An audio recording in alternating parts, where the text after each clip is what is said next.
వాళ్ళ కొంతమంది ఏపీకి సంబంధించిన కొంతమంది ఓటర్లకి గడిచిన 2-3 రోజులుగా IVRS కాల్స్ వస్తున్నాయి. అవి కాల్స్ 2 రకాలుగా వస్తున్నాయి. ఎవరు చేస్తున్నారో తెలియదు. ఎవరు చేస్తున్నారు in the sense computer calls, IVRS calls కాబట్టి కంప్యూటరైజ్డ్ ప్రోగ్రామింగ్. అది ఎవరు చేయిస్తున్నారు అనేది తెలియదు. ఏ పార్టీ చేయిస్తుంది అనేది కూడా తెలియదు. ఆ కాల్స్ ఏంటి అంటే ఆ కాల్స్ 2 రకాలుగా వస్తున్నాయి. ఒకటి, ఇప్పటికిప్పుడు ఏపీలో ఎన్నికలు జరిగితే మీరు ఏ పార్టీకి ఓటేస్తారు. వైసీపీ అయితే 1 నొక్కండి, ఇతరులు అయితే 2 నొక్కండి, కూటమికి అయితే 3 నొక్కండి అంట. ఇప్పుడు మామూలుగా అధికారంలో ఉన్నది కూటమి కదా, కూటమికి కదా 1వ నంబర్ ఇవ్వాలి, అది 3లో పెట్టారు. ఆ కాల్ నేను విన్నాను కాబట్టి చెప్తున్నా. ఇప్పటికిప్పుడు ఏపీలో ఎన్నికలు జరిగితే మీరు ఏ పార్టీకి ఓటేస్తారు.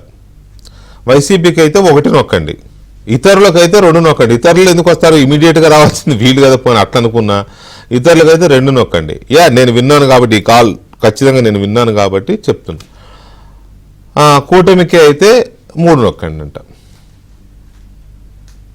అసలు ఇప్పటికిప్పుడు ఏపీలో ఎన్నికలు ఎందుకు వస్తాయి? బుర్రబుద్ధి ఉండాలి కదా, కామన్ సెన్స్ ఉండాలి కదా.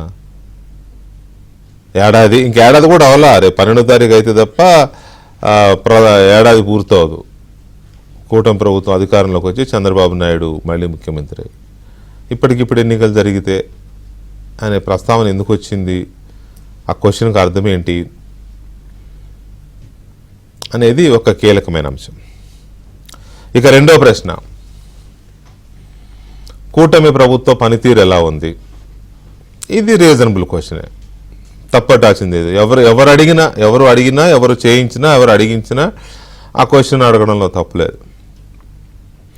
కాకపోతే నాకు ఆ ప్రశ్న అడిగిన విధానం చూస్తే ఇది ప్రభుత్వ వర్గాలు అంటే అధికార పార్టీ వర్గాలు, తెలుగుదేశం వర్గాలు చేయించినట్టుగా అనిపించింది. ఆ ప్రశ్న యొక్క అర్థం ఏంటంటే, ఆంధ్రప్రదేశ్ ప్రభుత్వ పనితీరుపై మీ అభిప్రాయం ఏంటి? చాలా బాగుంది అయితే 1 నొక్కండి, బాగుందైతే 2 నొక్కండి, తెలియదైతే 3 నొక్కండి. బాగుంది, బాగలేదు, తెలియదు, ఇట్లా. బాగుందికేమో 1 నొక్కాలంట, బాగలేకపోతే 2 నొక్కాలంట, తెలియకపోతే 3 నొక్కాలంట. సరే, ఓకే. ఇది ఖచ్చితంగా ప్రభుత్వం వైపు నుంచి జరుగుతున్న క్వశ్చన్ అనిపించింది నాకు. ఐఎమ్ నాట్ షూర్ ప్రభుత్వం చేపిస్తోంది అనేది, ఐఎమ్ నాట్ షూర్, కానీ అనిపించింది. అది క్వశ్చన్ వింటే, ఆ ఇచ్చిన ఆప్షన్స్ చూస్తే ఇది ప్రభుత్వమే చేయిస్తోంది. పైగా తెలుగుదేశం పార్టీకి బాగా ఎక్కువ అలవాటు కదా ఇలాంటి IVRS సర్వేలు చేయించడం. ఆఫ్ కోర్స్ ఐప్యాక్ చేతిలో ఉంది కాబట్టి జగన్మోహన్ రెడ్డి గారు అయితే ఇదే పని మీద ఉంటాడు, అదే పనిగా. సో మొదటి ప్రశ్న చూస్తేనేమో అలా, 2వ ప్రశ్న చూస్తేనేమో ఇలా. ఇక్కడ 2 అంశాలను మనం చర్చిస్తే, అసలు ఆంధ్రప్రదేశ్లో ప్రస్తుత రాజకీయ పరిస్థితుల మీద సర్వే ఆలోచన ఎందుకు వస్తుంది అనేది ఒకటి. చేయించుకుంటే అంతర్గతంగా చేసుకుంటాయి.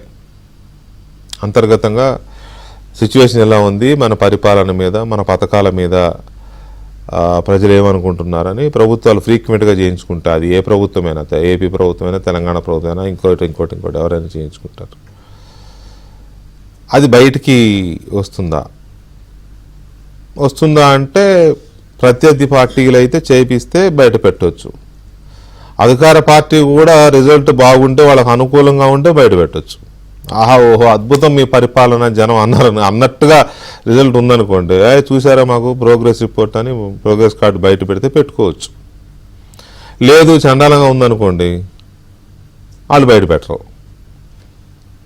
ఆపోజిషన్ వాళ్ళు బయట పెడతారు. ఇక 2వది, ఇప్పటికిప్పుడు ఎన్నికలు జరిగితే అనే క్వశ్చన్ ఉంది కదా. ఇప్పటికిప్పుడు ఎన్నికలు జరిగితే ఏ పార్టీకి ఓటేస్తారు అని అంటే, ఇప్పటికిప్పుడు ఎన్నికలు రావు ఇంకా 4 ఏళ్ల దాకా. ప్రజలు దాని మీద పెద్దగా స్పందిస్తారని నేను అనుకోను.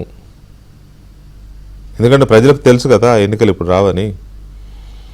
అయినా ఏదో ఒకటి నొక్కుదామని నొక్కారనుకోండి, ఖచ్చితంగా ఒకటి వైసీపీ వాళ్ళు అడిగిన ప్రశ్న ప్రకారం అయితే వైసీపీ అయితే 1 నొక్కండి, ఇతరులు అయితే 2 నొక్కండి, కూటమి ప్రభుత్వం అయితే 3 నొక్కండి అనే ఆప్షన్స్ ఉన్నాయి కదా. ఈ మూడిట్లో దేనికి నొక్కుతారు ప్రజలు? నాకు తెలిసి దేనికి నొక్కరు, అసలు అది వదిలేస్తారు, కట్ చేస్తారు ఫోన్. ఒక 1000 కాల్స్ అడిగితే ఒక 600-700 కట్ చేస్తారు, ఏదో 200-300 నొక్కుతారు. ఆ 200-300లో వచ్చే రిజల్ట్ అది ఎటు ఉంటుందో ఏంటో ఇక దాన్ని బట్టి మనం ఎలాంటి ఫలితాలు చూడాలి. ఇది ప్రశ్నలకు సంబంధించి. అసలు ఆంధ్రప్రదేశ్లో ఇప్పుడు రాజకీయ పరిస్థితుల పైన ఈ చర్చ ఎందుకు జరుగుతోంది అంత హడావుడిగా, అంత ఆబరాగా గాబరాగా ఆరాటంతో? ఈ సర్వే ఎందుకు జరుగుతోంది? ప్రభుత్వ పనితీరు మీద అంచనా ఎందుకు వేస్తున్నారు, ఎవరు వేస్తున్నారు? ఇది ఒక రకమైన చర్చ. అసలు ఇంతకీ ఏపీ ప్రభుత్వ పనితీరు ఎలా ఉంది? ఇది మాత్రం చాలా వ్యాలిడ్ క్వశ్చనే. అది ఎవరు ఏ ఉద్దేశంతో చేసినా, అధికార పార్టీ చేయించుకున్నా, ప్రతిపక్ష పార్టీ చేయించినా, నాలాంటి వాడు క్వశ్చన్ అడిగినా ఇది వ్యాలిడ్ క్వశ్చన్. ఎందుకంటే ప్రజలకు జవాబుదారీగా ఉండాల్సిన ప్రభుత్వం అధికారంలోకి వచ్చి ఏడాది అయింది, ప్రజలకు చాలా హామీలు ఇచ్చింది, మేనిఫెస్టో ఇచ్చింది. కాబట్టి ప్రభుత్వ పనితీరు ఎలా ఉంది? ఇది నిజానికి 12వ తేదీ చంద్రబాబు నాయుడు గారు ప్రమాణ స్వీకారం చేసి 12వ తేదీకి ఏడాది అవుతుంది కాబట్టి ఆ రోజు పెట్టాల్సిన చర్చ ఇది. కానీ కోయిల ముందే కూర్చున్నట్టు నేను ఇవాళ పెట్టేశా. ఎందుకు పెట్టాను అంటే ఈ కాల్స్ వస్తున్నాయి. ఈ కాల్స్ వస్తుంటే నాకు అనుమానం వచ్చింది. నేను విన్నాను, ఈ కాల్స్ విన్నాను, లిటరలీ ఈ 2 కాల్స్ నేను ఇవాళ విన్నాను. ఏంటి అసలు ఈ కాల్స్ ఎలా వస్తున్నాయి? 2 కాల్స్ చాలా విచిత్రంగా ఉన్నాయి. ఇప్పటికిప్పుడు ఎన్నికలు వస్తే ఏ పార్టీ ఓటేస్తారని వైసీపీ అయితే 1 నొక్కండి అనేసరికి ఎవడైనా అధికారంలో ఉన్న పార్టీకి 1 ఇస్తారు, వైసీపీ అనేది ఎందుకు వస్తుంది అనేది ఒక డౌట్. అందువల్ల ఏపీలో ఇప్పుడు ప్రస్తుత ప్రభుత్వ తీరు కానీ, ఆంధ్రప్రదేశ్లో ప్రస్తుత రాజకీయ పరిస్థితులు కానీ ఎలా ఉన్నాయి అనే ఒక కీలకమైన 2 అంశాల ఆధారంగా ఈ చర్చని మనం చూడబోతున్నాం. ఎందుకు జరుగుతున్నాయి, ఈ అభిప్రాయ సేకరణ చేస్తున్నది ఎవరు, చేయిస్తున్నది ఎవరు, ప్రజలు ఎలా అభిప్రాయపడే అవకాశం ఉంది, అసలు ప్రజలు స్పందిస్తారా ఈ సర్వేలకి? ఏదైనా కానీ ఈ రెండు ఐవీఆర్ఎస్ల మీద ప్రజలు స్పందిస్తారా? ప్రజలకు అప్పుడే అంత ఓపిక వచ్చేసిందా? ఏడాదిలోనే అప్పుడే అంత ఓపిక వచ్చేసిందా? లేదు ప్రభుత్వానికి అనుకూలంగా స్పందించే పరిస్థితి ఉందా? ప్రభుత్వానికి అనుకూలంగా స్పందించే పరిస్థితి ఉందా? లేదు ప్రభుత్వానికి వ్యతిరేకంగా స్పందించే అంత అసంతృప్తి వచ్చేసిందా ప్రజల్లో? రెండు ఆలోచిద్దాం మనం. ఆంధ్రప్రదేశ్లో జరుగుతున్న అభిప్రాయ సేకరణ రాజకీయాల మీద, లేకపోతే ఇప్పుడు ఎలక్షన్లు వస్తాయి అనే దాని మీద, ప్రభుత్వ పనితీరు మీద రకరకాల రూపాల్లో ఓటర్లకి, ప్రజలకి టెలిఫోన్ కాల్స్ వస్తున్నాయి. అది దాని మీద మీ అభిప్రాయం ఏంటి, దీని మీద మీ అభిప్రాయం ఏంటి, ఏదో వస్తున్నాయి. ఎవరు చేపిస్తున్నారో నాకు తెలియదు కానీ వస్తున్నాయి.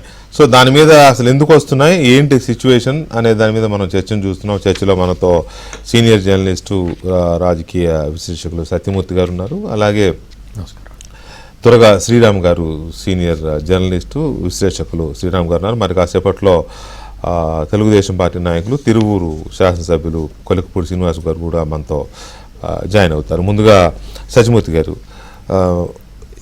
ఈ క్వశ్చన్లు నేను చెప్పాను కదా, 2 క్వశ్చన్లు నేను స్వయంగా విన్నాను, మీరు కూడా చూశారు. మా ఇద్దరు కొలీగ్స్ కెమెరామెన్ కూడా చెప్పారు, అవును సార్ మాకు కూడా వచ్చే క్వశ్చన్లు నిన్న వచ్చాయి, మొన్న వచ్చాయని. ఏంటి ఈ క్వశ్చన్ల యొక్క పరమార్థం? ఎవరు చేపిస్తున్నారు అనుకోవచ్చు? అంటే ఇది ప్రభుత్వంలో ఉన్న పార్టీ చేయించటానికి ఆస్కారం లేదండి. లేదా? లేదు, ఖచ్చితంగా లేదు. ఎందుకు అంటే మీరు అంత షూర్గా ఎట్లా చెప్తారు అంటే, గవర్నమెంట్లో ఉన్న పార్టీ వాళ్ళ వ్యవస్థ వేరున్నది, వాళ్ళ వ్యవస్థ, వాళ్ళ ఫీడ్బ్యాక్ వ్యవస్థ సపరేట్గా ఉంటుంది. ఇంటెలిజెన్స్ ఉంటుంది, ప్లస్ చాలా సమాచార సేకరణకు వాళ్ళకి చాలా పారామీటర్స్ ఉన్నాయి వాళ్ళకి. ఆ పారామీటర్స్ ప్రకారం వాళ్ళు చేసుకుంటున్నారు. నేను చెయ్యట్లేదు అని నేను చెప్పట్లేదు. అందులో మనం చంద్రబాబు నాయుడు గురించి మనందరికి కూడా తెలిసిందే. ఆయన హ్యాపీనెస్ ఇండెక్స్ గురించి దగ్గర నుంచి ఆయన మొదలు పెడుతూనే ఉంటాడు అన్ని సర్వేలు. అవును. ఇప్పుడు P4 ఎట్లా ఉన్నది, ఏంటి, ఎట్లా చేయాలి అనే దగ్గర నుంచి కూడా ఆయన సర్వేలు చేయించుకుంటూనే ఉంటాడు. కాకపోతే ఏంటి అంటే ఈ IVRS కాల్స్ మీరు చూస్తే ఒకవైపు డ్రైవ్ చేసేలాగా ఉన్నది క్వశ్చన్ లీడింగ్ క్వశ్చన్ ఉన్నప్పుడు మీకు సరైన ఒపీనియన్ రాదు. లీడింగ్ క్వశ్చన్ లేకుండా ఉంటే అంటే క్వశ్చన్ ఆబ్జెక్టివ్ గా ఉంటే మీకు కరెక్ట్ సమాధానం వస్తుంది, రావటానికి అవకాశం ఉంది. అవును. ఇక్కడ లీడింగ్ క్వశ్చన్ ఉంది. మీరు ఫ్యాన్ గుర్తుకు ఓటేసేటైతే ఒకటి నొక్కండి అంటే ఒకటి నొక్కితే అయిపోయా, ఇంకా రెండో ఆప్షన్ దాకా పోయేదే ఉంటుంది. ఇక్కడ ఈ IVRS సర్వే ఒకే నెంబర్ నుంచి వస్తున్నదండి, అందరికీ ఫోన్ కాల్స్ ఒకే నెంబర్ నుంచి వస్తున్నాయి. That is the significant point. ఆ ఒకే నెంబర్ నుంచి వస్తున్న కాల్స్ అన్నీ కూడా ఈ లీడింగ్ క్వశ్చన్ ఉండటం వల్ల ఖచ్చితంగా ఇది వైఎస్ఆర్ కాంగ్రెస్ పార్టీ చేస్తున్న పనిగా మనం చెప్పొచ్చు. ఓకే. అందులో అంటే వేరే ఇది లేదు. తెలుగుదేశం పార్టీ చేసేటైతే ఇట్లా చెయ్యదు. వాళ్ళ అధికారం అంటే తెలుగుదేశం అనే కాదు, అధికారంలో ఉన్న ఏ పార్టీ కూడా ఇట్లా చేయదు. జనరల్ గా మీకు రేపు ఎలక్షన్ వస్తే ఎవరికి ఓటేస్తారని అడగదు. అవును. ఇప్పటికిప్పుడు వస్తే అధికారంలో ఉన్న పార్టీ ఎప్పటికైనా ఏదైనా సరే ఒక స్కీమ్ మీద ఫీడ్బ్యాక్ తీసుకుంటుంది. ఇదో మేము ఈ తల్లికి వందనం పెట్టబోతున్నాము, మీ ఫీడ్బ్యాక్ ఏంటి అని తీసుకుంటారు. లేదు మేము ఇప్పుడు రేషన్ ఆ వెహికల్స్ అన్ని ఆపేశాము, మళ్ళీ చౌక ధరల దుకాణాల ద్వారా ఇస్తున్నాము, మీ ఒపీనియన్ ఎట్లా ఉంది అని ఆ కన్సర్న్ పీపుల్ అడుగుతారు తప్ప జనరల్ పబ్లిక్ ని అడిగేది అధికార పార్టీ చెయ్యదు. ఏ పార్టీ అధికారంలో ఉన్నా వాళ్ళు అట చెప్పినా గానీ ఆఫీసర్లు అట చెయ్యరు. దిస్ ఈజ్ బేసిక్ రూల్ అండి, ఫండమెంటల్ రూల్. ఈ స్కీమ్స్ ఏవైతే ఇంప్లిమెంట్ చేస్తూ ఉంటారో ఆ స్కీమ్స్ మీద వాళ్ళు ఫీడ్బ్యాక్ తీసుకొని ఫర్దర్ గా అందులో కరెక్షన్స్ చేసుకుంటారు. అంతే తప్ప మీకు రేపు ఎలక్షన్ వస్తే మీరు ఓటేయండి, ఎవరికి ఓటేస్తారు అని అడిగారంటే అది ఖచ్చితంగా ఈ అపోనెంట్ పార్టీనే అయి ఉంటుంది. అందులో ఎటువంటి సందేహం లేదు. నేను అనేది రేపటిదాకా కూడా ఆగట్లా, ఇప్పటికిప్పుడు వస్తే ఈ కాలంలో మిమ్మల్ని ఓటేయమంటే ఎవరికి వేస్తారని అడిగాను. ఇది నేను విన్నా, నా క్వశ్చన్ కాబట్టి చెప్తున్నా. ఇప్పుడు 1 year కాబోతున్నది. 1 year కాబోతున్న తరుణంలో వెంకటేశ్వర గారు ఒక చిన్న పాయింట్ ఏంటంటే, ఎవరైనా ఎగ్జామ్ రాసిన వాడు ఫలితాల కోసం వెతుక్కుంటే అందులో ఒక అర్థం ఉంది. ఫస్ట్ క్లాస్ వచ్చాడా, సెకండ్ క్లాస్ వచ్చాడా, అవును పాస్ అయ్యాడా అనేది చూసుకుంటే, నువ్వు అసలు పరీక్ష రాయలేదు, పరీక్ష రాయకుండా నువ్వు ఫలితాలు ఎత్తుక్కోవడం ఏంటి? వైఎస్ఆర్ కాంగ్రెస్ పార్టీ ఇప్పటి వరకు పబ్లిక్ యాజిటేషన్స్ ఏమన్నా చేసి పబ్లిక్ ఒపీనియన్ని కూడగట్టడానికి ఏదన్నా ప్రయత్నం చేసి, అటువంటి ప్రయత్నాలు ఏమన్నా ఈ 1 yearలో చేసి ఉంటే మేము చేసిన ప్రయత్నాలు ఎంతవరకు వచ్చినాయి అని చూసుకోవటానికి సర్వే చేసుకోవచ్చు. ఇప్పుడు అక్కడ ఆ ఫీజు పోరు అన్నారు, లేకపోతే రైతు పోరు అన్నారు. ఎవరు పార్టిసిపేట్ చేశారు, ఎంతమంది పార్టిసిపేట్ చేశారు, నిన్న మొన్న ఇచ్చేసిన వెన్నుపోటు దినోత్సవంలో ఎంతమంది పార్టిసిపేట్ చేశారు అనేది క్లియర్ కట్గా వాళ్ళకే అర్థమవుతుంది. పార్టీ తరఫున వాళ్ళు యాక్టివేట్ చేసుకోవటానికి, వాళ్ళు అంటే పార్టీ యంత్రాంగాన్ని యాక్టివేట్ చేసుకోవటానికి వాళ్ళు అనుసరిస్తున్న ఈ మోడస్ ఆపరండి చాలా తప్పుగా ఉంది. వాళ్ళు they are bringing pressure on leaders. అంటే 1 yearలోనే మీరు అంత మేము బిల్డప్ చేసేస్తాము మొత్తం పార్టీని, మళ్ళీ అసలు పార్టీకి వైఎస్ఆర్ కాంగ్రెస్ పార్టీ స్ట్రక్చర్ లేదు. స్ట్రక్చరే లేని పార్టీని బిల్డప్ చేయటం చాలా కష్టం. ఒక మనిషి మీద టార్గెట్ పెట్టి నువ్వు చేయాల్సిందే అంటే అతను ఆ పార్టీ వదిలిపెట్టి వెళ్ళిపోతాడు తప్ప అతను చెయ్యలేడు, ఫిజికల్గా సాధ్యం కాదు. అందుకని అటువంటి పబ్లిక్ మూడ్ సెట్ కాకుండా, ప్లస్ ఏ రాజకీయ పార్టీ అయినా పబ్లిక్ మూడ్ సెట్ కాకుండా ఎవ్వరు ఏమీ చేయలేరు. పబ్లిక్ మూడ్ సెట్ కావడానికి నువ్వేం చేసావు, నువ్వు చేస్తున్న పనులేంటి? తెనాలి ఐతా నగర్ వెళ్ళి రోడ్డుల్ని పరామర్శించి రావటం. అంటే దాని మీద దాంతో ప్రజలకు ఏమన్నా ఇంత అంత నీ మీద ఎక్కడ ఏమోలు ఉన్నా అది మొత్తం కూడా పోతుంది. అది మొత్తం పోతుంది, పోయింది ఆల్రెడీ పోయింది. ఎందుకంటే ఐతాన్ నగర్లో ఈ బ్యాచ్ అంతా కూడా ఏమేం పనులు చేశాయనేది మీకు తెనాలిలో ఉన్న పబ్లిక్ మొత్తానికి తెలుసు. ఇటువంటి పనులు చేసుకుంటూ మీరు ఎక్కడా కూడా అంటే మీ కామెంట్లు, జగన్మోహన్ రెడ్డి చేస్తున్న కామెంట్లు, పోలీసుల్ని బట్టలు తీసుకొడతామని ఇటువంటి కామెంట్లు చేసుకుంటూ ఉంటే మీకు పబ్లిక్ ఒపీనియన్ మౌల్డ్ కావటం అనేది ఇట్ ఈస్ అంటే సాధ్యమయ్యే హైలీ ఇంపాసిబుల్. నువ్వు ఏదైనా ఒక సమస్య మీద మాట్లాడాలి, ఆ సమస్యకి సొల్యూషన్ చెప్పగలగాలి. మీరు చూడండి, మీరు అంటే చంద్రబాబు నాయుడుతో జగన్మోహన్ రెడ్డిని కంపేర్ చేయటం నా విధానం కాదు, కానీ మీరు చంద్రబాబు నాయుడు చూడండి, ఇన్ని రకాల ఆ టైంలో అపోజిషన్లో ఉన్నప్పుడు పొలిటికల్ ఈక్వేషన్స్ ఎట్లా మారుతున్నా కానీ ఇసుక మీద ఆయన ఒక టిరేడ్ మొదలుపెట్టాడు, అప్పట్లో చేశాడు. తర్వాత ప్రాజెక్టులకి మీరు ఏమి ఫండ్స్ కేటాయించట్లేదు అని చెప్పి సబ్జెక్ట్ మ్యాటర్ని టేకప్ చేశాడు. అంటే ఏంటి అంటే నేను అంటే ఈ ఎగ్జాంపుల్ ఎందుకు చెప్పాను అంటే మీరు ఒక్క గ్రూప్ ఆఫ్ పీపుల్ని టార్గెట్ చేసుకొని ఆ గ్రూప్ ఆఫ్ పీపుల్ ద్వారా గెలుద్దాము అనుకోవటం అనేది రాంగ్ కాన్సెప్ట్ అవుతుంది. మీరు you have to mobilise public at large, right, సొసైటీలో ఉన్న అన్ని సెక్షన్స్ ని ఆకట్టుకుంటే తప్ప ఏ రాజకీయ పార్టీ కూడా ఎలక్షన్ లో గెలవలేదు. అంటే ఇదంతా కూడా సెఫాలజీలో ఒక పార్ట్ ఉంటుంది. సెఫాలజీలో బేసిక్స్ ఏమీ తెలియకపోతే ఇటువంటి క్వశ్చన్ వస్తుంది. అసలు ఇది సెఫాలజిస్టులు చేస్తున్నారా? సెఫాలజిస్టులు మీరు అన్నట్టు సెఫాలజిస్టులు చేసేది అంటే సెఫాలజిస్టుల్లో కూడా రకరకాలు ఉన్నారు. బెడ్రూమ్ లోనో వంటింట్లోనో కూర్చొని నంబర్లు వేసేవాళ్ళు చాలా మంది ఉన్నారు ఈ మధ్య. సీరియస్ గా సెఫాలజిస్ట్ లాగా ఉండి సర్వే చేసే కొన్ని ఆర్గనైజేషన్స్ చాలా సైంటిఫిక్ గా ఒక సిగ్నిఫికెంట్ శాంపుల్ తో చేసే పద్ధతి ఉంది. వాళ్ళు సక్సెస్ అయ్యారు కూడా. ఇప్పుడు సపోజ్ ఇప్పుడు కేకే అనే ఒక సర్వే సెఫాలజిస్ట్ ఉన్నాడు. ఆయన ఏదో 1-2 హర్యానాలో ఎక్కడ 1-2 ఇదయ్యాడు తప్ప, హిమాచల్ అనుకుంటా ఇదయ్యాడు తప్ప, మన ఏపీది అయితే అసలు 2 సార్లు కూడా చాలా అక్యురేట్గా అదొక సబ్జెక్ట్. కానీ ఇట్లా అసంబద్ధంగా చేయడం అనేది ఎందుకు చేస్తున్నారనేది ఒకసారి మనం కొలికపూడి గారిని అడుగుదాం. కొలికపూడి గారు నమస్తే అండి. ఎమ్మెల్యే గారు గుడ్ ఈవినింగ్ అండి. గుడ్ ఈవినింగ్ ఎమ్మెల్యే గారు. నేను నా ఇంట్రొడక్షన్ మీరు ట్రావెల్లో చూసారో లేదో నాకు తెలియదు. 2 రకాల ప్రశ్నలు ఐవీఆర్ఎస్ మొత్తం చూశానండి. చూసారా? Thank you. అయితే మళ్ళీ చెప్పాల్సిన అవసరం లేదు. సో ఆ 2 ప్రశ్నలు వింటే మీకేమనిపిస్తుంది? మీరేమైనా చేపిస్తున్నారా ప్రభుత్వం వైపు నుంచి? ఇప్పటికిప్పుడు ఎన్నికలు వస్తే ఎవరు ఓటేస్తారు? వైసీపీకి అయితే 1కి వత్తండి, 2 అయితే ఇతరులు అయితే 2 వత్తండి, కూటమి అయితే 3 వత్తండి అని కానీ, లేకపోతే రెండో క్వశ్చన్ ప్రభుత్వ పనితీరు ఎలా ఉంది, బాగుంది అయితే 1 వత్తండి, బాగలేదు అయితే 2 వత్తండి, చెప్పలేమైతే 3 వత్తండి, ఏదో ఉంది కదా. ఇది ప్రభుత్వం ఏమైనా చేపిస్తోందా? ఏంటి మీ ఒపీనియన్ ఏంటి దీని మీద?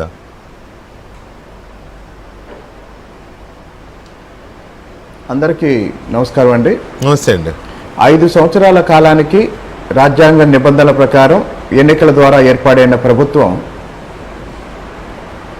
పరిపాలనకు సంబంధించి, ప్రజలకు అందిస్తున్న సేవలకు సంబంధించి ప్రజల అభిప్రాయాన్ని తెలుసుకోవటానికి అప్పుడప్పుడు ఐవీఆర్ఎస్ ద్వారా అభిప్రాయ సేకరణ జరగటం సాధారణం. కానీ కూటమి ప్రభుత్వం ప్రమాణ స్వీకారం చేసి ఇంకా సంవత్సరం కాలేదు. ఎన్నికల ఫలితాలు సంవత్సరం అయింది. చంద్రబాబు నాయుడు గారు ముఖ్యమంత్రిగా ప్రమాణ స్వీకారం చేసి మీరు ఇంట్రడక్షన్లో చెప్పినట్టు 12వ తారీఖుకి సంవత్సరం అయింది. మరి ఈ సంవత్సరం కాకముందే లేదా దాదాపు సంవత్సరానికే ఈ మీరు గత 5-6 సంవత్సరాలుగా అనిల్ రావిపూడి దర్శకత్వంలో F1, F2, F3 అని 3 సినిమాలు వచ్చినాయి. అవును. ఇప్పుడు ఇది F4 ఫ్రస్ట్రేషన్ ఫోర్త్ లెవెల్ అన్నమాట. ఓకే. మరి F4 సినిమా ఎవరిది అంటే, ఎవరైతే తండ్రి అధికారంతో డబ్బులు సంపాదించవచ్చు అని తెలుసుకొని స్వయంగా అధికారంలోకి వచ్చిన తర్వాత విచ్చలవిడిగా అవినీతికి పాల్పడి ఈరోజు నాయకులంతా జైళ్ళు కోర్టుల చుట్టూ తిరుగుతుంటే జగన్మోహన్ రెడ్డి గారు బహుశా ఇప్పుడు ఎన్నికలు జరిగితే ఎలా ఉంటుంది, లేదా ఇప్పుడు ఎన్నికలు జరిగితే ప్రజలు నాకు అవకాశం ఇస్తారేమో అనే ఒక భ్రమలో ఇలాంటి కార్యక్రమాలు ఏవో చేయించుంటారండి. ఇక్కడ నేను 2-3 విషయాలు చెప్తానండి. చంద్రబాబు నాయుడు గారు ప్రమాణ స్వీకారం చేసిన తర్వాత అమరావతి పునర్నిర్మాణం గురించి అనేక సందర్భాల్లో మాట్లాడుతూ ఈసారి 3 సంవత్సరాల కాల పరిమితిలోనే రాజధాని నగరాన్ని ఒక రూపానికి తీసుకొస్తామని చెప్పారు. ఇప్పుడు ప్రమాణ స్వీకారం చేసిన 24 గంటల్లో, వారం రోజుల్లో, నెల రోజుల్లో, సంవత్సర కాలంలో మొత్తం మార్పు అవుతుందని ఎవరు చెప్పలేదు. 5 సంవత్సరాలు పదవీ కాలం ఉన్నా కూడా 3 సంవత్సరాలకే టార్గెట్ పెట్టుకొని ఒక పక్క పోలవరాన్ని, ఇంకొక పక్క అమరావతిని, అలాగనే ఈరోజు 860 కోట్ల రూపాయలు ఖర్చు పెట్టి 20,000 కిలోమీటర్ల రోడ్ల నిర్మాణం, రోడ్ల రిపేరు జరిగింది. మరి 5 సంవత్సరాలు జగన్మోహన్ రెడ్డి గారి ప్రభుత్వం నిర్లక్ష్యం చేసిన రోడ్లు ప్రజల్ని ఎంత ఇబ్బంది పెట్టాయో మనం 5 సంవత్సరాలు ప్రజలకు చూపించి డిబేట్లు పెట్టాం. మరి ఈరోజు సమిష్టి అభివృద్ధి కోసం, రాష్ట్ర అభివృద్ధి కోసం చంద్రబాబు నాయుడు గారు ఏ రంగంలో చూసినా, మీరు వ్యవసాయ రంగం చూసినా, పారిశ్రామిక రంగం చూసినా, సేవల రంగం చూసినా, ఉత్తరాంధ్రాన్ని ఎలా అభివృద్ధి చేయాలి, రాయలసీమను ఎలా అభివృద్ధి చేయాలి, అలాగనే రాష్ట్రంలో ఉన్న 175 నియోజకవర్గాల్లో ఎంఎస్ఎంఈ పార్కులు పెడుతున్నారండి. ఇది బహుశా భారతదేశ రాజకీయ చరిత్రలో ఒక రికార్డ్. 175 నియోజకవర్గాలు ఉంటే నేను ఈ డిబేట్కి వచ్చే ముందు కూడా మా జిల్లా కలెక్టర్లతో మాట్లాడింది ఏంటంటే, లెదర్ క్లస్టర్కి సంబంధించి 140 ఎకరాలు కావాలి అంటే నేను నిన్న మొన్న మాకు అందుబాటులో ఉన్న భూములు తిరిగి చూసి, ఫారెస్ట్ భూములు ఉంటే వాటి వివరాలు ఆర్డీఓతో మాట్లాడి ఇందాక కలెక్టర్ గారితో మాట్లాడి రావటం జరిగింది. అంటే రాష్ట్ర అభివృద్ధి కోసం ప్రణాళికలు రూపొందిస్తున్నారు, రాష్ట్ర అభివృద్ధి కోసం కష్టపడి పనిచేస్తున్నారు, ఉత్తరాంధ్ర అభివృద్ధి కోసం పెట్టుబడులు తీసుకొస్తున్నారు. మరి ఈ 12 నెలల్లో దాదాపు 9.5 లక్షల కోట్ల రూపాయల పెట్టుబడులు ఒప్పందాలు జరిగాయి. అవన్నీ ఆచరణ రూపంలో ప్రారంభమైతే దాదాపు 6 నుంచి 7 లక్షల మందికి ఉద్యోగ అవకాశాలు వస్తాయి. కాబట్టి ఉద్యోగాల కోసం, ఉపాధి కోసం ఒక పక్క రాష్ట్రంలో అన్ని ప్రాంతాల అభివృద్ధి కోసం ప్రభుత్వం పనిచేస్తుంటే, అన్నిటికీ మించి యువతరానికి జగన్మోహన్ రెడ్డి గారు 5 సంవత్సరాలు మరిచిపోయిన డిఎస్సిని 16,347 పోస్టులతో డిఎస్సిని రేపటి నుంచే డిఎస్సి పరీక్షలు జరుగుతున్నాయండి. కాబట్టి ఇక్కడ ఒక్క రోజు కూడా విశ్రాంతి లేకుండా మీరు గమనించండి. మహానాడు కడపలో జరిగితే, మహానాడు జరిగిన కడప నుంచి చంద్రబాబు నాయుడు గారు ఢిల్లీ వెళ్ళారు. నిజమే, ఢిల్లీ నుంచి వచ్చి పెన్షన్ నుంచి వచ్చారు. ఇలా నేను కాదనట్లా, కానీ గడిచిన 3 రోజులుగా ఓటర్ల మీద విపరీతంగా పడుతోంది క్వశ్చన్ల దాడి. ఇది డెఫినెట్గా ఈ క్వశ్చన్లు కానీ ఇవి కానీ ఒక సైంటిఫిక్ తరహాలో చేసే సెఫాలజిస్టులు చేస్తున్న సర్వే లాగా అనిపించలే నాకు. నాకున్న అనుభవం అది నిజమేగా అయి ఉండొచ్చు, కానీ నాకు అనిపించింది అలా. అందుకే నేను ఈ టాపిక్ తీసుకున్నాను ఇవాళ. సో ఎవరు చేస్తున్నారు ఇది ఒకటి. రెండోది, తెలుగుదేశం పార్టీకి బాగా అలవాటు ఇటువంటి ఐవీఆర్ఎస్ ఒపీనియన్స్, పబ్లిక్ ఒపీనియన్స్ తీసుకోవడం డిఫరెంట్ దీని మీద. అయితే ఎప్పుడు కూడా అపోజిషన్ పార్టీస్ మీద ఎప్పుడు చేయదు తెలుగుదేశం పార్టీ. తన మీద, తన నాయకుల మీద, తన కార్యకర్తల మీద కాదు, తన పథకాల మీద, లేకపోతే పలానా చోట పలానా నాయకుడైతే ఎలా ఉంటుంది, లేకపోతే ఒక 3 పేర్లు ఇచ్చి మీ నియోజకవర్గంలో ఏ అభ్యర్థికి టికెట్ ఇవ్వాలి, 1 కొలికిపూడి, 2 X, 3 Y, ఇట్లా చేయడం తన పార్టీకి సంబంధించి చేయడమే తప్ప ఎదుటి వాళ్ళకు సంబంధించి ఎప్పుడు తెలుగుదేశం పార్టీ చేయడం ఐ నెవర్ సీన్, నేను ఎప్పుడు చూడలే. కానీ ఇప్పుడు వస్తున్న ఈ 2 ప్రశ్నలు ఎందుకు వస్తున్నాయి అనే దాని మీద మనం చర్చను చూస్తున్నామండి. దానికి శ్రీరామ్ గారు నమస్తే అండి. నమస్తే వెంకటకృష్ణ గారు. మీకు వచ్చాయా కాల్స్? నాకైతే రాలేదు మరి. రాలేదా? మీరు ఓటర్ కాదా ఏపీలో? మిస్ అయ్యింటాను నేనైతే. ఇప్పుడు మీరు రాలేదంటే నేనేదో ఇది చేశాను అనుకుంటారు. అయితే నాకు సపోర్ట్ గా చాలా మంది కామెంట్స్ కూడా పెట్టారు. ఎస్ఎండి వీకే గారు మాకు కూడా కాల్స్ వచ్చాయని పెట్టారులే. కాబట్టి మీరు నాకు రాలేదని చెప్పింది నిజమే కావచ్చు, నా అబద్ధం అట్లా. మీకు రాలేదేమో, కానీ వచ్చిన మాట వాస్తవం. ఎందుకంటే నేను విన్నాను స్వయంగా, మా వాళ్ళు ఇద్దరు, నా కొలీగ్ కెమెరామెన్లు ఇద్దరు చెప్తున్నారు మాకు కూడా వచ్చాయని. సో ఓకే, అది కాదు కానీ ఇష్యూ. ఇప్పుడు ఈ రకమైన ఈ 2 కాల్స్ని నేను చెప్పాను కదా, మీకు వింటే మీకు ఏం అర్థమవుతుంది? చాలా సర్వేలు చూసాం, చాలా ఎలక్షన్లు చూసాం, చాలా అభిప్రాయ సేకరణ మనం చాలా చూసాం. మీకు ఏమనిపిస్తుంది? ఎవరు చేపిస్తున్నారు, ఎందుకు చేపిస్తున్నారు అనుకుంటున్నారు? నాకు కూడా వచ్చే అవకాశం ఉంది, ఇంకా టైం ఉంది కాబట్టి. కొన్ని లక్షల మంది ఉన్నాం కాబట్టి, లక్షలాది మంది చేయాలి కాబట్టి నాకు ఇంకా లైన్ లో రాలేదు అనుకుంటున్నాను. ఎనీవే, ఖచ్చితంగా ఇది చూస్తే మాత్రం వైసీపీ అనుకూల బ్యాచ్ ఎవరైనా కానీ చేసినట్టుగా కనబడుతుంది క్లియర్ గా. ఎందుకంటే వాళ్ళకే కొద్దిగా అత్యుత్సాహం ఉంది. ఎవరికి అందరికీ తెలుసు ఎలక్షన్ రాదని. ఎలక్షన్ రావాలని కోరుకునేది బాగా కాక మీద ఉన్నారు, మండుతున్నట్టుంది. సంవత్సరం నుంచి పాపం అధికారాన్ని కోల్పోయి చాలా ఇబ్బందుల్లో ఉన్నారు. పార్టీ నుంచి జనాలు వెళ్ళిపోయే పరిస్థితి, కొంతమంది వెళ్ళిపోయారు, ఇంక వెళ్ళిపోతారు చాలా మంది అనే వార్తలు మనం ఎప్పుడు వింటూనే ఉన్నాం. ఇట్లాంటి పరిస్థితుల్లో ఏదన్నా కొంచెం ఆశాజనకమైన ఒక రిపోర్ట్ ఏదైనా వస్తే కాస్త వెళ్ళిపోయే వాళ్ళందరూ కొంచెం ఆగుతారేమో, ఈ రిపోర్ట్ చూపించి కాస్త ప్రభుత్వం మీద దాడి చేయొచ్చేమో, ఇలాంటి అవకాశం ఏదైనా ఉంటుందేమో అని చెప్పి ఖచ్చితంగా వైసీపీ వాళ్ళు చేస్తున్నట్టు కనిపిస్తుంది. ఎందుకంటే వైసీపీ వాళ్ళంటే ఏదో జగన్మోహన్ రెడ్డి గారు చేశారు, ఇంకోటి చేశారని, కానీ వైసీపీ అనుకూలమైన వాళ్ళు చేశారని కనిపిస్తుంది. మీరు చెప్పినట్టు కరెక్ట్ గా మీరు ఫస్ట్ లో ఎంతో చెప్తారు, ఫస్ట్ ఎవరి పేరు చెప్తారు, మధ్యలో గ్యాప్ ఇచ్చి మళ్ళీ కూటమి మూడోది దానికి కూటమి ఇవ్వడం అంటేనే వాళ్ళంతా ఫూలిష్ గా అసలు సర్వే చేయడంలో కూడా ఎంత ఫూలిష్ గా సర్వే చేస్తున్నారు. మినిమం నాలెడ్జ్ ఉన్న వాళ్ళకి ఎవరికైనా తెలుస్తుంది. ఫస్ట్ పోని వాళ్ళకి అనుకూలంగా వైసీపీని పెట్టినా, రెండోది ఇమీడియట్ గా కూటమిని పెట్టాలి. కానీ మధ్యలో ఇంకోటి ఇతరులు అని పెట్టారంటేనే కనీసం మినిమం సర్వేల గురించి అవగాహన లేని వాళ్ళు ఎవరో చేయించినట్టున్నారు ఇదంతా కూడా. ఇదైతే మరి పీకే బ్యాచ్ జగన్మోహన్ రెడ్డికి రాసిచ్చే వాళ్ళు ఇది కూడా తయారు చేసి ఉంటారు. ఎందుకంటే పీకే బ్యాచ్ అయితే కొంత అనుభవం ఉంది కదా వీటిల్లో. సో పీకే బ్యాచ్ కాకుండా ఇంకెవరో దొరికిన ఉంటారు పాపం దీనికి. ఆ పీకే బ్యాచ్ కూడా ఇంకా అందుబాటులో లేదేమో జగన్మోహన్ రెడ్డి గారికి. అదే వాళ్ళ అనుయాయులు కొంతమంది చేరారు కదా, ఇంకా ఉన్నారు కదా. సో వాళ్ళకైనా కొంత అనుభవం ఉంటుంది. అంటే వాళ్ళు కూడా చేయకుండా ఎక్కడో తక్కువ బడ్జెట్ లో అయిపోయేలాగా అక్కడ చూసుకుని చేయించి ఉంటారు. అందుకే ఇలాంటి ప్రశ్నలు అన్నీ వచ్చినాయి. సో 2 ఒకేసారి కూడా వచ్చినాయి కాబట్టి, 2 కాల్స్ కూడా ఒకేలాగా వస్తున్నాయి కాబట్టి, ఒకే టైంలో వస్తున్నాయి కాబట్టి, ఒకవేళ మనం ఇప్పుడు మాట్లాడుకుంటున్నట్లుగా ఇప్పుడే ఎందుకు వస్తున్నాయి, మీకు బుద్ధి జ్ఞానం లేదా, ఇప్పుడు ఎలక్షన్ ఎందుకు వస్తున్నాను అంటారేమో అని చెప్పి ఆ రెండోది కూడా కాల్ కూడా ఇచ్చి ఉండొచ్చు బహుశా. ఆ రెండో కాల్ కూడా ఇచ్చిండి, అది కూడా తెలుగుదేశానికి కూటమి ప్రభుత్వం బాగుందా బాగాలేదా అంటే ఎక్కడన్నా కొంచెం కనీసం పర్వాలేదని వచ్చినా బాగాలేదని వచ్చినా కొన్ని దాన్నన్నా చూపించి కొంచెం ప్రాపగాండా చేసుకోవచ్చు అన్న ఉద్దేశంతో బహుశా వాళ్ళు చేయించి ఉంటారు. ఇందాక మిత్రులు చెప్పినట్టు ప్రభుత్వానికైతే ఇప్పటికిప్పుడు చేయించుకోవాల్సిన అవసరం లేదు, అనేక అవకాశాలు కూడా ఉన్నాయి.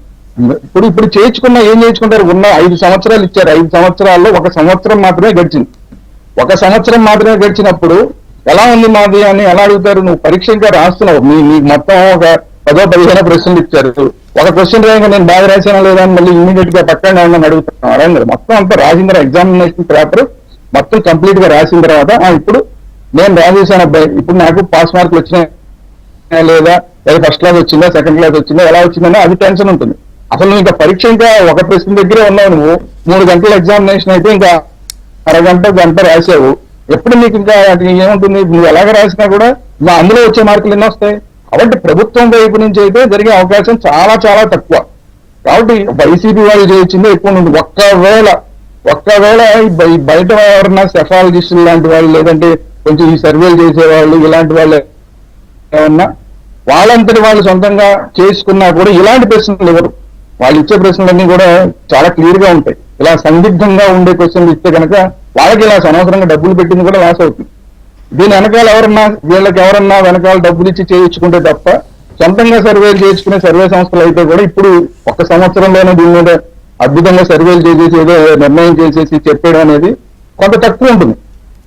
కానీ కొంతమంది ఈ మధ్య చూస్తున్నాం మనం, కొన్ని ఛానల్స్ లో వస్తున్నాయి, ఆ సర్వే ఈ సర్వే ఆ సర్వే ఇవన్నీ చెప్పేస్తున్నాయి, ఇంకేముంది అలా వస్తున్నాయి ఇలా వస్తున్నాయి. సో అలాంటి వాళ్ళు అలాంటి వాళ్ళు ఏమన్నా అత్యుత్సాహంతో చేస్తే గనక వాళ్ళకు కూడా కరెక్ట్ రిజల్ట్ రాదు. అనవసరంగా ఇది ప్రయాస తప్ప దీనివల్ల కరెక్ట్ రిజల్ట్ రాదు. ఎందుకంటే తెలుగుదేశం పార్టీ ముగ్గురు కలిసి ఉన్న కూటమి, జనసేన బీజేపీ కలిసి ఉన్న కూటమి 5 సంవత్సరాలు ఇచ్చారు. సో 5 సంవత్సరాలు కనీసం సగమన్నా అవ్వకుండా దీని మీద డిసిషన్ ప్రభుత్వం చేయించుకునే అవకాశం ఉంది కదా వాళ్ళ పనితీరు మీద. పైగా చంద్రబాబు నాయుడు గారికి అది బాగా అలవాటు ఇటువంటి చేయించుకోవడం. సో IVRS అనే పదం కూడా ఆయన వల్లే చాలా మందికి తెలిసింది. సో తన ప్రభుత్వం యొక్క పనితీరు మీద ప్రజలు ఏమనుకుంటున్నారని ఆయన చేపిస్తున్నారని ఎందుకు అనుకోకూడదు? ఒకవేళ అదే ఇప్పుడు 2 చెప్పేసి వైసీపీ గురించి ఎక్కువ అవకాశం ఉంది. సర్వే సంస్థలు చేసుకుంటే కనుక వాళ్ళకి డబ్బులు దండగా. ఒక్కవేళ ఇప్పుడు మనం అనుకున్నట్టు ఇప్పుడు ప్రభుత్వమే చేయించుకుందాం అనుకుంటే కూడా వాళ్ళు ఎందుకు చేయించుకుంటారు అంటే, ఇందాకే నేను చెప్పినట్టు కొన్ని ఛానల్స్ లో అత్యుత్సాహం ఉన్న సర్వే సంస్థలు ఏదో సర్వే పేరుతోటి కొన్ని సర్వేలు వస్తున్నాయి ఆల్రెడీ. ఈ సంవత్సరం ఎలా ఉంది అనేది, లేకపోతే అసలు మళ్ళీ 2029లో కూటమి ప్రభుత్వం పరిస్థితి ఏంటి అన్న సర్వేలు కూడా ఇప్పటి నుంచి చెప్పేస్తున్నారు. సో ఈ జాతకాల బ్యాచ్ కొంతమంది రకరకాలుగా చెప్తున్నారు. అది కాకుండా కొన్ని ఛానల్స్ లోను, అలాగే కొన్ని యూట్యూబ్ ఛానల్స్ లోను కూటమిలో ఒక 60-70 మంది ఇప్పటికిప్పుడు ఎన్నిక జరిగితే కనుక ఓడిపోయే అవకాశం ఉందని చెప్పి కూడా కొన్నిట్లో వస్తున్నాయి. ఇలాంటివి కొంతమంది అత్యుత్సాహంతో చేస్తున్నవి. ఎందుకంటే వీళ్ళు ఇప్పుడు కొంత వ్యతిరేకత ఉన్నా, ఎవరన్నా కొంతమంది ఎమ్మెల్యేలు వ్యతిరేకత ఉన్నా వాళ్ళు సర్దిద్దుకోవడానికి 4 సంవత్సరాలు ఉంది. ఒకవేళ ఎమ్మెల్యేలు కొంతమంది ఇప్పటి నుంచి మొదలెట్టి కొంచెం ఎవరన్నా దుందుడుగా ప్రవర్తిస్తే ఇంకా ఎక్కువ మంది ఇబ్బందులు పడే అవకాశం ఉంది. సో ఇప్పుడు ఏ రకంగా చూసినా కూడా కరెక్ట్ టైం కాదు. కానీ ఒక 60-70 మందికి ఇబ్బంది ఉందని కొన్ని యూట్యూబ్ ఛానల్స్ కానీ కొన్ని ఛానల్స్ లో కానీ ఏవైతే వార్తలు వస్తున్నాయో, ఈ వార్తలు వాస్తవం అవునా కాదా, దీని ఎఫెక్ట్ ఏమన్నా ఉంటుందా అన్న దాని మీద ఒకవేళ సర్వే చేయించుకునే అవకాశం ఉండొచ్చు.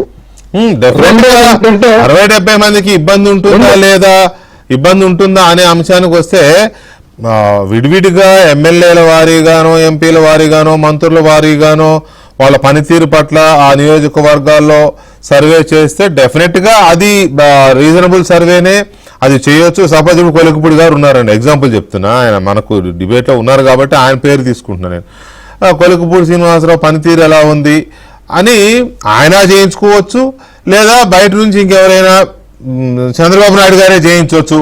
తన ఎమ్మెల్యే పనితీరు అక్కడ ఎలా ఉంది, తన మంత్రి పనితీరు ఎలా ఉంది చేయించే అవకాశం ఉంటుంది. అది రీజనబుల్లే. కాకపోతే అది చేసే తీరు ఎలా ఉండదు అనేది ఒక పాయింట్. అయితే ఒక్క నిమిషం శ్రీరామ్ గారు, ఇప్పుడు దీని రిజల్ట్ ఎలా ఉండే అవకాశం ఉంది సత్యమూర్తి గారు?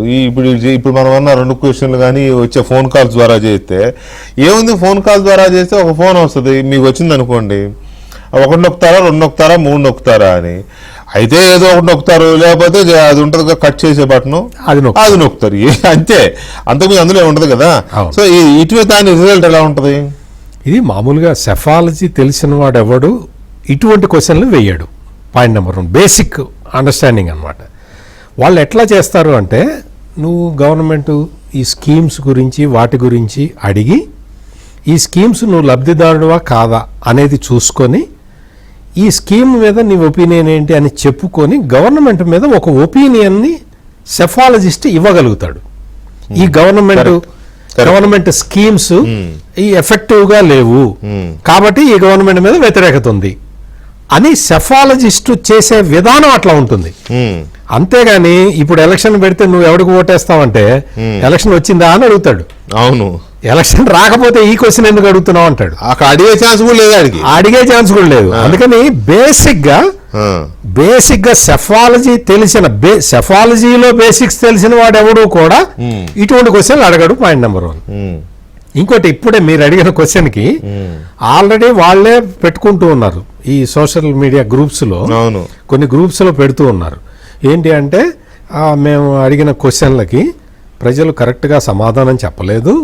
ఎందుకు చెప్పలేదు అంటే, ఏదన్నా వైసీపీకి ఓటేస్తాము అంటే మా సంక్షేమ పథకాలు కట్ అవుతాయన్న భయంతో చెప్పలేదు అని చెప్పి వాళ్ళే ప్రచారం చేసుకుంటారు. అదొక సాకుని వాళ్లే ప్రచారం చేసుకుంటున్నారు. అంటే మనం అర్థం చేసుకోవచ్చు ఎటువంటి రిజల్ట్ వచ్చిందో. అంటే ఎవ్వరూ కూడా, ఇందాక మీరు ఇంట్రడక్షన్లో కూడా చెప్పినట్టు 1000 మందిలో కనీసం 100 మందో 200 మందో కూడా పార్టిసిపేట్ చేసి ఉండరు వాళ్ళు. అందుకని వాళ్ళకి కంక్లూజన్ డ్రా చేయలేక ఆల్రెడీ ఫెయిలర్స్ వదులుతూ ఉన్నారు. అంటే ఇది సంక్షేమ పథకాలు కోత పెడతారన్న భయంతో ప్రజలు నిజం చెప్పట్లేదు అని ఆల్రెడీ ఫెయిలర్స్ వదులుతూ ఉన్నారు. అంటే దాని అర్థం అంటే నువ్వు ఎవరికి కాల్ చేశావు, అతను ఏ రిప్లై ఇచ్చాడు, అది పెట్టి అతను లబ్ధిదారుడా కాదా ఇవన్నీ చూసుకొని గవర్నమెంట్ కట్ చేస్తుందా? అంటే నువ్వు 5 years కాల్లో నువ్వు నెగిటివ్ గా చెప్పావు కాబట్టి నీ రేషన్ కట్ చేస్తావని చెప్తాడు ఎవడన్నా? అసలు ఎట్లా తెలుస్తుంది? ఎవరు చెప్తారు? ఇంకోటి ఏంటంటే లబ్ధిదారుడు ప్రతివాడికి కూడా ఒక క్రైటీరియా ఉంటుంది కదా, డెఫినెట్ గా ఆ క్రైటీరియా ప్రకారం ఇస్తారు. కానీ నువ్వు 5 years కాల్లో నువ్వు వ్యతిరేకంగా చెప్పావు కాబట్టి నీ సంక్షేమ పథకం కోత పెడతామని ఎవడన్నా చెప్తాడా? అంటే వీళ్ళు ఆల్రెడీ ఆ సర్వే ఎవరైతే సంక్షేమం చెయ్యట్లేదు చంద్రబాబు నాయుడు అని వాళ్ళే అంటారు. ఒక పక్క ఏమో సర్వేలో పాల్గొంటే ఎత్తేస్తారు సంక్షేమం అని చెప్పి చేయట్లేదు అని ప్రచారం చేస్తారు. అంటే ఇట్లా అంటే వాళ్ళే they are under utter confusion అండి. ఆ సర్వే చేసిన వాళ్ళు కన్ఫ్యూజన్లో ఉన్నారు. వాళ్ళు అందుకని క్లియర్గా అడగలేకపోతున్నారు, క్లియర్గా పబ్లిక్ ఒపీనియన్ తీసుకోలేకపోతున్నారు. వాళ్ళకి సెఫాలజీలో బేసిక్స్ కూడా తెలియవు.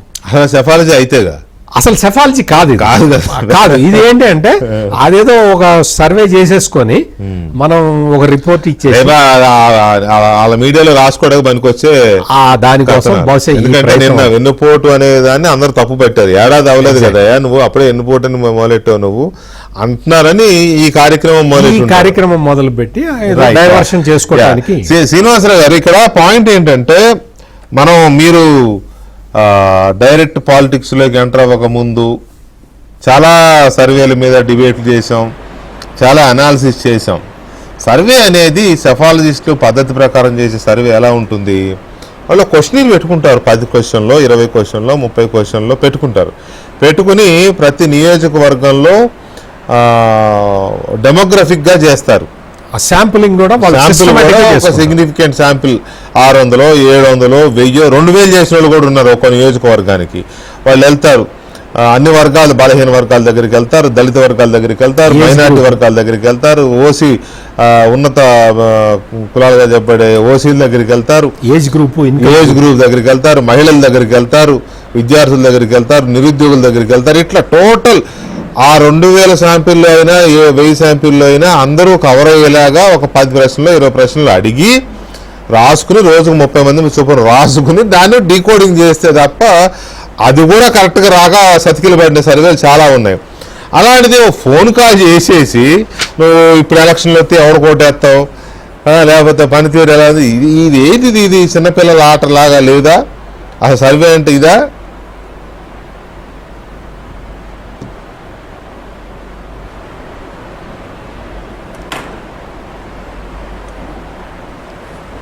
ఇప్పుడు సార్ రోజు పత్రికలు చదివేవాళ్ళు, అలాగనే వివిధ ఛానల్స్లో వచ్చే విశ్లేషణలు వినేవాళ్ళు చాలామంది ఎన్నికలకు ముందు ఎట్లాంటి సెఫాలజీ నాలెడ్జ్ లేకుండానే, లేకపోతే క్షేత్రస్థాయిలో సర్వేలు చేయకుండానే ఒక లాజికల్ లేదా రీజనింగ్తో కొన్ని అంచనాలు చెప్తున్నారండి. ఇప్పుడు ఒక సంవత్సరాల క్రితం నేను ఏ రాజకీయ పార్టీలో లేను, సంవత్సరాల క్రితం తెలంగాణ ఎన్నికలు జరిగినప్పుడు పోలింగ్ అయిపోయిన తర్వాత నాకున్న నా నాలెడ్జ్ అంటే ఏంటంటే నేను రోజు 7-8 పేపర్లు చదువుతాను. ఆ 7-8 పేపర్లో ఒక్కొక్క పేపరు ఒక్కొక్క పార్టీ వ్యూ అర్థమైంది. తర్వాత ఇందాక మీరు చెప్పారు సమాజంలో అనేక వర్గాలు ఉన్నాయి. నిరుద్యోగ యువత ఏం ఆలోచిస్తున్నారు, రైతులు ఏం ఆలోచిస్తున్నారు, ఉద్యోగస్తులు ఏం ఆలోచిస్తున్నారు, ఇవన్నీ క్రోడీకరించి నేనేం చేశానంటే తెలంగాణలో పోలింగ్ అయిపోయినాక కాంగ్రెస్కి 68 వస్తాయని ఫేస్బుక్లో పెట్టాను. మళ్ళీ కౌంటింగ్కి ముందు రోజు 68 రావు, 3 తగ్గుతాయి, కూకట్పల్లి, శేర్లింగంపల్లి, అలాగనే ఇంకొక నియోజకవర్గం 3 తగ్గుతాయి, 65 వస్తాయని ఫేస్బుక్లో పెట్టాను. కాంగ్రెస్కి ఖచ్చితంగా 65 వచ్చింది. దాని అర్థం నేను సెఫాలజిస్ట్ కాదు. నాకు క్షేత్రస్థాయిలో ఉన్న నాకున్న అవగాహనతో నా నాలెడ్జ్ని కలిపి నేను ఒక నంబర్ చెప్పాను. దానికి ఆధారం ఏంటంటే నాకున్న అవగాహన. ఈరోజు కూడా ఎవరైతే సర్వేల పేరుతో కొన్ని అంచనాలు చెప్తున్నారో, క్షేత్రస్థాయిలో సర్వే చేయాలంటే కోట్ల రూపాయలు ఖర్చు అవుతాయి. అవి ఇప్పుడు ఎవరు పెట్టే పరిస్థితిలో లేరు. కాకపోతే ఒక సంస్థ నిరంతరం ప్రజల్లో ఏదో ఒక వార్త రూపంలో ఉండాలి అంటే ఏదో ఒక విషయాన్ని క్రియేట్ చేస్తున్నారు. ఇప్పుడు కూటమి ప్రభుత్వం వచ్చి సంవత్సరమైన సందర్భంగా ఈ 2-3 రోజుల నుంచి కాస్త మళ్ళీ ఈ సర్వేలు అడవుడు చూస్తున్నాం. అలాగనే నేను తిరువూరులో అభ్యర్థిగా ప్రచారం చేస్తూ ఎన్నికలకి 100 రోజుల ముందు నాకు 23,000 మెజార్టీ వస్తుందని పేపర్ మీద రాసి ఆంధ్రప్రభ విలేకరికి సంతకం పెట్టి డేట్ వేసి ఇచ్చాను. నాకు 23,000 మెజార్టీ వచ్చింది. అంటే జనంలో తిరిగేటప్పుడు జనం యొక్క ఆలోచన విధానం కాస్త అర్థమైనప్పుడు బయట అన్ని విషయాల మీద మనకున్న అవగాహనని కలిపి లాజికల్గా ఏదో ఒక కంక్లూజన్ చేస్తాం. ఇప్పుడు ఈ సంవత్సర కాలంలో ప్రజల అభిప్రాయాన్ని మీరు తీసుకుంటే ఈ ప్రభుత్వం పట్ల వ్యతిరేకత ప్రారంభం అవటం లేదా వ్యతిరేకత ఉండటం ఇంకా ఆ దశకి ఏమీ రాలేదండి. కారణం ఏంటంటే 5 సంవత్సరాల జగన్మోహన్ రెడ్డి తప్పుల తర్వాత ఆ తప్పులన్నీ సరిచేసుకుంటూ ఈ ప్రభుత్వం, కూటమి ప్రభుత్వం ముందుకెళ్తున్నప్పుడు ఇందాక నేను చెప్పాను, అమరావతి విషయంలోనూ, పోలవరం విషయంలోనూ, రోడ్ల నిర్మాణం విషయంలోనూ, రాయలసీమ ఉత్తరాంధ్రలో వస్తున్న పెట్టుబడుల విషయంలోనూ ప్రజల్లో చాలా చాలా చాలా పాజిటివ్ మూడ్ ఉంది. నేను ఒక ఉదాహరణ చెప్తానండి. ఒక్క తిరువూరు నియోజకవర్గంలోనే గత 12 నెలల్లో ముఖ్యమంత్రి సహాయ నిధి ద్వారా, అంటే చీఫ్ మినిస్టర్ రిలీఫ్ ఫండ్ ద్వారా 2,18,00,000 రూపాయలు ఆరోగ్య సమస్యలు ఉన్న వాళ్ళకి ప్రభుత్వం ఇచ్చింది. 2,12 లక్షలు నా ఒక్క నియోజకవర్గంలో. ఇది చాలా చాలా చాలా చాలా పాజిటివ్ పాయింట్. ఇంకొకటి మీరు గమనిస్తే జగన్మోహన్ రెడ్డి గారు కోరుకుంటున్నారు ప్రజల్లో వ్యతిరేకత రావాలి, ప్రభుత్వం మీద వ్యతిరేకత రావాలి అని ఆయన కోరుకుంటున్నారు. లేదా వ్యతిరేకత పెంచడానికి ఏమన్నా సందర్భాలు దొరుకుతాయని చిన్న చిన్న వాటికి కూడా స్పందిస్తున్నారు. అయితే ప్రజల్లో ఉన్న ఒక బలమైన అభిప్రాయం ఏంటంటే, మేము ఏవైతే ప్రజలకి సూపర్ 6 పేరుతో వాగ్దానం చేశామో ఆ పథకాల అమలు వీలైనంత త్వరగా కాస్త వేగవంతంగా జరిగితే బాగుండు అన్న అభిప్రాయం మాత్రం ప్రజల్లో ఉంది. అదే సమయంలో రాష్ట్ర ఆర్థిక పరిస్థితి, ఆర్థిక వ్యవస్థని మళ్ళీ ఎట్లా గాడిలో పడుతున్నారు, ఇవన్నీ కూడా ప్రజలు గమనిస్తూ కూటమి ప్రభుత్వం హామీల విషయంలో తప్పనిసరిగా హామీలన్నీ అమలు చేస్తుంది అన్న అభిప్రాయంతో ప్రజలున్నారు. ఇక్కడ ఏమవుతుందంటే, 5%, 20%, ఒక్క నిమిషం వెంకటకృష్ణ గారు, ఒక్క నిమిషం. ఇప్పుడు ఏమవుతుందంటే, ఒకప్పుడు ప్రభుత్వాలు సమాజ అభివృద్ధి కోసం, ఒక గ్రామం అభివృద్ధి కోసం, ఒక జిల్లా అభివృద్ధి కోసం, ఒక ప్రాంతం అభివృద్ధి కోసం ఒక ప్రణాళికను రూపొందించి అమలు చేసేది. కొన్ని సంవత్సరాలకు ఏమవుతుందంటే పార్టీలు పోటీపడి వ్యక్తిగత ప్రయోజనాలకి అధిక ప్రాధాన్యత ఇవ్వటం వల్ల ఈరోజు నాలాంటి రాజకీయ నాయకుల దగ్గరికి, ప్రజాప్రతినిధుల దగ్గరికి వచ్చేవాళ్ళు మా గ్రామానికి ఏం కావాలని అడగట్లా, వాళ్ళకి ఏం కావాలో అడుగుతున్నారు. మా వార్డుకి ఏం కావాలో అడగట్లా, వాళ్ళ కుటుంబానికి ఏం కావాలో అడుగుతున్నారు. కాబట్టి ఇప్పుడు ఒక 5 ఏళ్ళు సామాజిక ప్రయోజనాన్ని పక్కన పెట్టి, సమిష్టి అభివృద్ధిని పక్కన పెట్టి, అమరావతి, పోలవరం లాంటి రాష్ట్రానికి ఒక ఎకనామిక్ గ్రోత్ ఇంజిన్గా పనిచేయగల ప్రాజెక్టుల్ని పక్కన పెట్టి కొంతమంది వ్యక్తిగత అకౌంట్లలో కొన్ని డబ్బులు వేయటం వల్ల ఇప్పుడు ప్రజల ఆలోచన విధానంలో కూడా ఏంటి, ఈ ప్రభుత్వం వచ్చింది నాకేం వచ్చింది, ఈ ప్రభుత్వం వచ్చినాక మా ఊర్లో రోడ్లు బాగా అయినాయి, ఈ ప్రభుత్వం వచ్చిన తర్వాత ధాన్యం అమ్ముకున్న రైతుకి 24 గంటల్లోనో 48 గంటల్లోనో డబ్బులు వస్తున్నాయి, ఈ ప్రభుత్వం వచ్చిన తర్వాత డిఎస్సి నోటిఫికేషన్ వచ్చింది. అంటే ఈ ప్రభుత్వం వచ్చినాక ఉత్తరాంధ్రలో రాయలసీమలో అనేక కొత్త కంపెనీలు పెట్టుబడులు పెట్టడానికి ముందుకు వచ్చాయి, పేపర్ మీదే కాదు పనులు కూడా మొదలయ్యాయి అనే విషయం చాలా మంది ఇంకా గమనించట్లేదు. కాబట్టి సమిష్టి ప్రయోజనానికి వ్యక్తిగత ప్రయోజనానికి ఒక ఘర్షణ మాత్రం ఇప్పుడు మన సమాజంలో జరుగుతుంది. చంద్రబాబు నాయుడు గారి ఆలోచన విధానం ఏంటంటే సమిష్టిగా ఒక్క నిమిషం అండి, సమిష్టిగా ఒక్క నిమిషం వెంకటకృష్ణ గారు, చంద్రబాబు నాయుడు గారు అద్భుతమైన కాంబినేషన్ ఏంటంటే వ్యక్తిగతంగా లబ్ధిదారులకి ఇబ్బంది లేకుండా వాళ్ళకి హామీ ఇచ్చిన మేరకు ప్రయోజనాలు అందిస్తూనే పథకాలు అందిస్తూనే రాష్ట్రాన్ని సమిష్టిగా ముందుకు తీసుకెళ్ళడానికి ఏం చేయాలి అనే ఒక కాంబినేషన్ తో వర్క్ చేస్తున్నారు. రైట్, అంతవరకు ఓకే. ఎప్పుడు కూడా ఇండివిజువల్ బెనిఫిట్స్ అనేవి తాత్కాలికమైన దాన్ని ఏమంటారు అట్రాక్షన్ క్రియేట్ చేస్తాయేమో కానీ సమిష్టి ప్రయోజనాలు, సామాజిక ప్రయోజనాలు మా ఊరికి ఇచ్చారు, మా వాడకి ఇచ్చారు అనేదే ఎక్కువ లాభం చేకూరుస్తుంది. వ్యక్తిగతంగా కుటుంబ పరంగా జరగాలి, అవి జరగదు, పూర్తిగా ఆపేయాలని కాదు, అవి చేస్తున్నారు. అయితే ఇప్పుడు జగన్మోహన్ రెడ్డి మొత్తం అన్నీ ఆపేసి నీ బటన్ నొక్కుతున్నాను ఎత్తి ఏమైంది తీసి నెలకేసుకోట్లా. అందుకని ఏది ఏకపక్షంగా జరగకూడదు, అన్నీ మిక్స్డ్గా జరగాలి. ఒక పాయింట్ అయితే ఇక్కడ ప్రభుత్వం మీద వ్యతిరేకత పెరగాలి అని జగన్మోహన్ రెడ్డి గారు కోరుకుంటున్నాడు. ఫర్ దట్ మ్యాటర్ ఏ ప్రతిపక్ష పార్టీ అయినా కోరుకుంటుంది. కానీ ఆయన ఆల్రెడీ మొదలెట్టేశాడు. ఈ ప్రభుత్వం మీద ప్రజలు 164 సీట్లు వస్తే ఏడాది కూడా పూర్తి అవ్వకముందే విపరీతమైన వ్యతిరేకత వచ్చేసింది అని ప్రచారం మొదలెట్టేశాడు ఆల్రెడీ. నిన్న తెనాల్లో కూడా అన్నాడు కదా, విపరీతమైన వ్యతిరేకత వచ్చేసింది అని. బహుశా ఇలాంటి వీటిని పట్టుకునే వ్యతిరేకత వచ్చేసింది అనేది ఒక పాయింట్. ఎన్నికల ముందు కూడా వైనాట్ 175 ఊదర కొడుతుంటే ఏంటో అనుకున్నాం, బహుశా అది కూడా ఇలాంటిదేనేమో.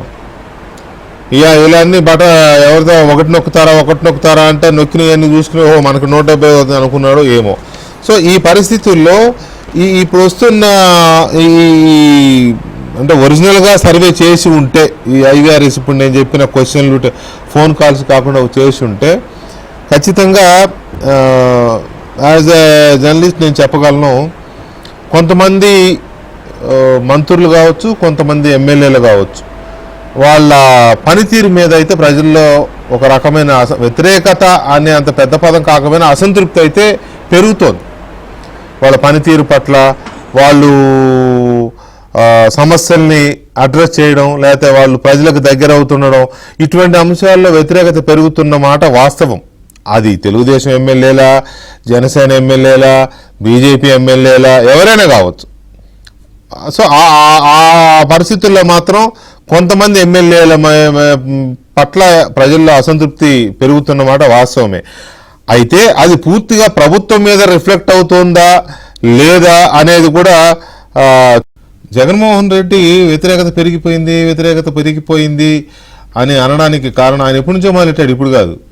ప్రభుత్వం అధికారంలోకి వచ్చిన మొదటి నెల నుంచే మొదలెట్టేశాడు. వ్యతిరేకత పెరిగిపోయింది అంటాడు, లా అండ్ ఆర్డర్ లేదంటాడు. ఆ రెండు అంశాల ఆధారంగానే ఊదరగొట్టే పని జరుగుతుంది. ఆయన నీలి మీడియా, ఆయన కూలి మీడియా, ఆయన పేటీఎం బ్యాచ్, అదే పని కదా చేసేది. సో ఈ వ్యతిరేకత పెరిగిపోయింది అని అంటూ అందులో భాగమే అనుకోవచ్చా ఇది కూడా? ఈ ఐవీఆర్ఎస్ కాల్స్, మొబైల్ కాల్స్, నేను మళ్ళీ చెప్తున్నాను, ఇది సెఫాలజిస్టులు చేస్తున్న సర్వే లాగా అయితే లేదు. ఇది ఖచ్చితంగా వాళ్ళు ఫోన్లు చేయరు, ఫోన్లు ఒక పార్ట్గా చేస్తారు. క్వశ్చనీరు నియోజకవర్గాల్లో ప్రజల దగ్గరికి వెళ్ళి సర్వే చేస్తూ క్వశ్చన్లు, ఫోన్ కాల్స్ కూడా చేయడం ద్వారా అది కూడా యాడ్ చేసుకుంటారు. అంతేగాని ఇట్లా చేయడం అనేది ఉండదు మరి. సో ఇది జగన్మోహన్ రెడ్డి ఎంచుకున్న ఒక మార్గం అనుకోవచ్చా? 100% కదండి. అంటే ఆయన చెప్తున్న దానికి బలం చేకూర్చుకునే ప్రయత్నం. ఎందుకంటే పాపం ఆయన రోడ్డు దినం అని చెప్పి అందరు రోడ్డు మీదకి రండి అంటే, సరే ఆయన ఎలాగ రాలేదు, ఆయనతో పాటు చాలా మంది నాయకులు ఎవరు రోడ్ల మీదకి రాలా. సో ఇట్లాంటి పరిస్థితుల్లో తనకి ఏదో రకంగా తన అన్న మాటకి వ్యతిరేకత పెరిగిపోయింది, ఈ కూటమి ప్రభుత్వం మీద అన్న మాటకి ఏదో రకంగా సపోర్ట్ తెచ్చుకోవడం కోసం ఈ ప్రయత్నం చేసి ఉండొచ్చు. బట్ ఏంటంటే కొంతమంది మీద మీరు నేను మన జర్నలిస్టులు కాబట్టి రోజు ఇదే పని మీద ఉంటాం. ఎవరో ఒకరు ఫోన్ చేయడం, వాళ్ళు మనకి ఫోన్ ద్వారా అడగడం, మనం ఎప్పుడు కూడా అందరినీ సర్వే చేస్తూనే ఉంటాం, మనం ప్రజల్లోనే ఉంటాం. ఈ రోజు కూడా నేను ఒక జర్నలిస్ట్ ని కూడా అడగట్లేదు ఏంటి ఎలా ఉందా, ఎలా అనిపిస్తుంది నీకు ప్రభుత్వం మీద అంటే, కూటమి ప్రభుత్వం మీద అంటే ఎక్కడ వ్యతిరేకత ఉందని మాత్రం మనం చెప్పలేమండి. ఇప్పుడు అక్కడక్కడ కొంత అసంతృప్తి అయితే ఉన్నది. ఆ అసంతృప్తిని కనుక వీళ్ళు సెటరేట్ చేసుకుంటే కనుక ఈ బ్రహ్మాండంగా ఉంటుంది. ఎట్టి పరిస్థితుల్లో అసలు వ్యతిరేకత అనేది లేదు అనేది క్లియర్ గా చెప్తున్నారు. వ్యతిరేకత అనేది లేదు అనేది క్లియర్. అయితే ఈ అసంతృప్తి ఎందుకు వచ్చింది అని ఒకసారి మనం ఒకవేళ కనుక ఆలోచిస్తే, మనం అన్ని ఛానల్స్ లోనూ కూడా డిస్కషన్ జరిగింది. ఎప్పుడు లిక్కర్ షాపులు వేలం జరిగినప్పుడు ఎక్కువ మంది ఎమ్మెల్యేలు, అది ఏ పార్టీ అన్నా కానివ్వండి, ఎమ్మెల్యేలు దీంట్లో జోక్యం చేసుకున్నారు అన్న దగ్గర మొట్టమొదటిసారి కొంత అసంతృప్తి అనేది ప్రారంభమైంది. ఇది పక్కన పెడితే రెండోది, మిగతా వాటిలో ఎక్కడన్నా కమిషన్లు ఇలాంటివన్నీ కొంతమంది ఎమ్మెల్యేలు ఎక్కడన్నా తీసుకుంటూ ఉండుంటే కనుక వాటిని కంట్రోల్ చేయకపోతే మాత్రం ఈ అసంతృప్తి అనేది వ్యతిరేకతలోకి మారే అవకాశం ఉంటుంది. అది జరగకుండా చూసుకోవాల్సిన అవసరం ఉంది. మూడోది, మెయిన్ ఇంపార్టెంట్ విషయం ఏంటంటే, ఎమ్మెల్యేలు వాళ్ళ దగ్గరికి వచ్చిన మనుషులతోటి, వాళ్ళు ప్రజలు రకరకాల సమస్యలతోటి వస్తుంటారు. వాళ్ళ దగ్గరికి వచ్చిన వాళ్ళతోటి వీళ్ళు అడ్రస్ చేసే విధానం అన్నిటికన్నా, ఎందుకంటే వీళ్ళు దేంట్లోనే జోక్యం చేసుకున్నారా, వీళ్ళు ఏమైనా తినేసారా, ఇవన్నీ ఎవరికి తెలియవు, కామన్ మ్యాన్కి తెలియవు. కానీ కామన్ మ్యాన్ ఆలోచించేది ఎక్కడంటే, నేను నా ఒక పని మీద నా ఎమ్మెల్యే దగ్గరికి వస్తే ఎలా రెస్పాండ్ అయ్యాడు, దీని మీద ఒకవేళ అతను సరిగా రెస్పాండ్ అవ్వకపోతే అతను ఏ మూడ్ లో ఉన్నాడు, ఏం పరిస్థితిలో ఉన్నాడు, అతను కనుక సరిగా రెస్పాండ్ అవ్వకపోతే అసంతృప్తి అనేది వస్తుంది. ఆ అసంతృప్తి తోటి బయటికి ఎమ్మెల్యే గుమ్మంలోంచి బయటకు వచ్చిన వ్యక్తి ఇతని గురించి ప్రాపగాండా చేయడం మొదలెడతాడు.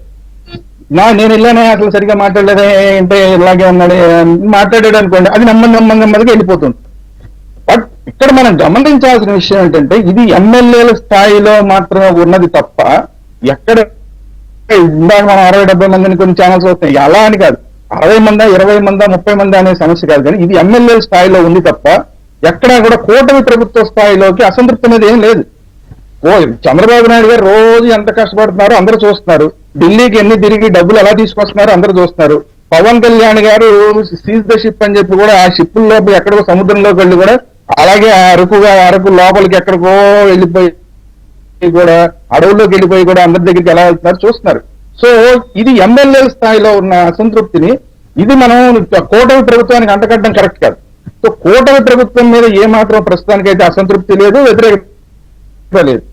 కానీ ఇందాక ఎమ్మెల్యే గారు చెప్పినట్టు, శ్రీనివాసరావు గారు చెప్పినట్టు ఇంకా కొంచెం బాగా చేస్తే బాగుండేదేమో అనేది, అది కూడా మొన్నటిదాకా అనిపించిన కారణం ఏంటంటే, జత్వాని కేసులో కానీ, రఘురామకృష్ణరాజు గారి కేసులో కానీ, అలాంటి కొన్ని కేసుల్లో ఇంకా స్పీడప్ అవ్వట్లేదేంటి, ఇంకా స్పీడప్ అవుతుంది. ఎందుకంటే రఘురామకృష్ణరాజు గారు ఆ మాట అన్నారు, మిగతా మన ఛానల్స్ లో, అన్ని ఛానల్స్ లో కూడా మనం అందరం మాట్లాడాం, ఇంకా ఎందుకు జరగట్లేదు, వాళ్ళని ఎందుకు అరెస్ట్ చేయట్లేదు, వీళ్ళని అరెస్ట్ చేయట్లేదు. మీరు అన్నట్టు ఆ క్లాష్ అయితే ఉంది. జగన్మోహన్ రెడ్డి ఏమో రెడ్ బుక్ రాజ్యాంగం నడుస్తోందని ఆయన అంటాడు. ఆ కూటమి పార్టీల 3 పార్టీల కార్యకర్తలేమో ఆ రెడ్ బుక్ ఎక్కడుంది బాబు తొందరగా చేయండి అని వీళ్ళు అంటారు. ఈ ఘర్షణ అయితే ఉంది ప్రజల్లో. శ్రీరామ్ గారు అయితే ఒక్క మాట చెప్తా. అయితే ఏంటంటే అది అంతకు ముందు ఉంది, కానీ ఇప్పుడు కొంతమంది అరెస్టులు చేసిన తర్వాత అది కూడా తగ్గిపోయింది. పని చేస్తున్నారు, మొత్తానికి జరుగుతున్నాయి, మొత్తానికి జరుగుతుంది అన్నది ఉంది. అంతకు ముందు అయితే ఏంటి చంద్రబాబు నాయుడు గారు ఏంటి ఇంకా ఏం చెప్పారు, ఏం చేశారు, రెడ్ బుక్ అన్నారు, అదన్నారు, ఇదన్నారు, అవును రైట్. ఒక్క నిమిషం శ్రీరామ్ అది కూడా జరుగుతున్న సందర్భంలో సచిమూర్తి, ఇక్కడ మనకి ఏంటంటే కొంతమంది ఎమ్మెల్యేల మీద నేను మళ్ళీ చెప్తున్నా, వ్యతిరేకత అని కాకపోయినా అసంతృప్తి అయితే కనబడుతుంది కొన్ని నియోజకవర్గాల్లో. అది రాయలసీమలోన, ఆంధ్ర జిల్లాలోన, మన ఉత్తరాంధ్రలో పక్కన పెడితే. అలాగే కొంతమంది మంత్రుల మీద కూడా వాళ్ళ యాటిట్యూడ్ కానీ, లేకపోతే వాళ్ళు కుటుంబపరమైన పరిపాలన చేస్తున్నారు, కుటుంబ సభ్యులు అందరు ఇన్వాల్వ్ అవుతున్నారు, ఇది చూసాం కదా మనం. సో ఇటువంటి విషయాల్లో కొంతమంది మీద అసంతృప్తి అయితే పెరుగుతోంది. ఇదేమైనా ప్రభుత్వం మీదకి, పార్టీల మీదకి మళ్ళీ డెఫినెట్ గా మారుతుంది. మారకుండా ఎలా ఉంటుంది? ఇప్పుడు ఎమ్మెల్యే చేస్తున్నాడంటే చంద్రబాబు నాయుడు పట్టించుకోవట్లేదు, జనసేన ఎమ్మెల్యే అయితే పవన్ కళ్యాణ్ పట్టించుకోవట్లేదు, ఇట్లాంటివి వస్తాయి. సో దాని ప్రభావం ఎంత ఉండే అవకాశం ఉంది బ్రీఫ్ గా? అంటే ఇది అంటే మనం టెక్నికల్ గా దీన్ని మాట్లాడుకుంటే అబ్జర్వ్ చేసుకుంటే, ఇక్కడ ఏంటంటే ఒపీనియన్ లీడర్స్ కొంతమంది ఉంటారు వికే గారు. ఒపీనియన్ లీడర్స్ వాళ్ళు వచ్చి బయటికి చెప్పటం వల్ల ఈ విధానం అంటే ఈ టైప్ ఆఫ్ ఆర్గ్యుమెంట్స్ జరుగుతూ ఉంటాయి. ఈ ఒపీనియన్ లీడరు ఇందాక శ్రీరామ్ గారు చెప్పినట్టు ఉండొచ్చు, అతను ఎమ్మెల్యే దగ్గరికి వెళ్తే పని కాకపోవటం వల్ల అతను బయటకు వచ్చి చెప్తాడు, ఇంకో 100 మందికి చెప్పవచ్చు. లేదు మన నా మాట వింటున్నారు కదా అని కూర్చొని ఓ 10 మందికి ఏదో ఊసిపో కబుర్లు చెప్పచ్చు. ఏదైనా కానీ ఇప్పుడు పరిస్థితులు మారిపోయినాయి. శ్రీనివాసరావు గారు చెప్పినట్టు ఇండివిజువల్ బెనిఫిట్స్ అడగటం అనేది ఎక్కువైపోయింది. బాగా ఇండివిజువల్ బెనిఫిట్ కనుక చెయ్యలేకపోతే అది అసంతృప్తిగా మారటానికి అవకాశం ఉంది. అది ఇప్పటి వరకు ఏంటి అంటే ఈ పర్సనల్ లెవెల్లో అంటే యాటిట్యూడ్ ప్రాబ్లమ్స్ తోటి వచ్చిన చిన్న చిన్న సమస్యలు తప్ప యాజ్ అ సిస్టమ్ అంటే పార్టీ పరంగా కానీ లేకపోతే ప్రభుత్వ పరంగా కానీ అధికారులు చేస్తున్న పనితీరు వల్ల కానీ ఇది డెవలప్ కావటం లేదు. That is my observation. ఈ ఒపీనియన్ లీడర్స్ వీళ్ళు వచ్చి కొంతమంది బయటకు వచ్చి చెప్తూ ఉన్నారు. ఇందాక మన చెప్పినట్టు శ్రీరామ్ గారు చెప్పినట్టు కొంత పార్టీ క్యాడర్లో అంటే ఈ అరెస్టులు కాకపోవటం వల్ల కొంత ముందరే ఒక ఇది వచ్చేసింది. అది only confine to social media. ఇది దీని గురించి పబ్లిక్ ఆలోచించలేదు. సోషల్ మీడియాలో వచ్చిన దాన్ని చూసి కొంతమంది ఒపీనియన్ చెప్తూ ఉన్నారు. అంటే ఇది వివిధ స్థాయిల్లో ఆగిపోతూ ఉన్నది. ఎక్కడికక్కడ ఇట్లా స్టార్ట్ అయినది చివరి దాకా ఎండ్ కావట్లేదు, కట్ అయిపోతున్నది మధ్యలో. That is my observation. అవును. అంటే అంటే ఏంటి అంటే ఒక ఎమ్మెల్యే మీద వ్యతిరేకత ఉందనుకోండి, అది చివరి దాకా క్యారీ కావట్లేదు, అంటే ప్రభుత్వం దాకా క్యారీ కావట్లేదు, మధ్యలో కట్ అయిపోతుంది. ప్రభుత్వం బాగానే చేస్తుంది కానీ ఈయన నా పని చేయట్లేదు అన్నంత వరకు ఆగిపోతున్నది. కరెక్ట్. సో చేయట్లేదు అనేంత వరకు వస్తుంది, వెళ్తే పట్టించుకోవట్లేదు, యాటిట్యూడ్ ప్రాబ్లమ్స్ తోటి వస్తున్నాయి తప్ప ఇది గవర్నమెంట్ తీసుకుంటున్న పాలసీలు అంటే ఇప్పుడు 9.5 లక్షల కోట్ల రూపాయలు పెట్టుబడులు వచ్చినాయి. అవి గ్రౌండ్ కావడానికి 60% గ్రౌండ్ అయినా కానీ ఒక దాదాపు 8-9 లక్షల మందికి ఎంప్లాయ్మెంట్ వస్తాయి. అవును. ఆ ఎంప్లాయ్మెంట్ క్రియేట్ అయిపోయిన తర్వాత ఎవరికి కూడా అసలు ఇటువంటి కంప్లైంట్స్ ఉండవు. అంటే ఒకటి సార్, మీకు తెలియంది కాదు, ఏ పార్టీ అధికారంలో ఉన్నా, అది తెలుగుదేశం ఉన్నా లేకపోతే బీజేపీ ఉన్నా జగన్ ఉన్నా ఇంకొకళ్ళు ఉన్నా ఎవరున్నా కూడా ఎమ్మెల్యేల మీద కానీ మంత్రుల మీద కానీ ఎంపీల మీద కానీ ఈ అభిప్రాయం ఉంటుంది. ఓట్ల కోసం అయితే మా ఇంటి దాకా వచ్చి మా ఇంటికి వచ్చి అడుగుతారు, ఇప్పుడు వెళ్ళి అడిగితే కనీసం లోపల కూడా రానివ్వట్లేదు. ఇది సహజంగా ఉంటుంది. కామన్గా ఉండే ఒక రకమైన పాలిటిక్స్ అంటే ఉండే ఒక రకమైన ఎవర్షన్, అది కామన్గా ఉంటుంది. అది వీళ్ళు పదవి వచ్చినాక వీళ్ళు ఒకలా ఉంటారు, పదవి రాకముందు ఒకలా ఉంటారు అని. కానీ కొంతమంది ఎమ్మెల్యేలు, శ్రీనివాసరావు గారు, కొంతమంది ఎమ్మెల్యేలు నిజంగానే ఏ పార్టీ వాళ్ళైనా, నేను ఇప్పుడున్న ప్రభుత్వము మీ పార్టీ అట్లా కాదు, ఇంత ముందున్న వైసీపీ కావచ్చు, ఇంకెవరైనా కావచ్చు, ఎవరైనా కొంతమంది ఎమ్మెల్యేలు మాత్రం కొంత హై హెడెడ్నెస్గా కార్యకర్తలు లేకపోతే సామాన్య ప్రజలు ఏదన్నా సాయం కోసం వస్తే పట్టించుకోకుండా కార్యకి వెళ్ళిపోవడం, లేదా పిఏకి ఎవరికైనా అప్పచెప్పి వెళ్ళిపోవడం సహజంగా ఎక్కువగా జరిగేది.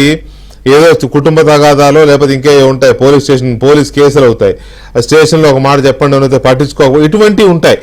వీటి వల్ల వచ్చే ఆ అసంతృప్తి ప్రభుత్వం మీద రిఫ్లెక్ట్ అయ్యే అవకాశం అయితే ఉంటుందా లేదా, అదే ఇలాంటి సర్వేల్లో కూడా రిఫ్లెక్ట్ అయ్యే అవకాశం ఉంటుందని నాకు అనిపిస్తోంది. ఏమంటారు? అంటే ఏ ప్రభుత్వమైనా ఏ పార్టీ అయినా. వికే గారు ఒక్క సెంటెన్స్ లో చెప్తాను. ఇదేంటంటే ఈ ఒపీనియన్ లీడర్స్ అని ఇందాక నుంచి నేను చెప్తూ ఉన్నా కదా, వైసీపీ అధికారంలో ఉన్నప్పుడు ఈ ఒపీనియన్ లీడర్స్ నోర్లు మూయించింది.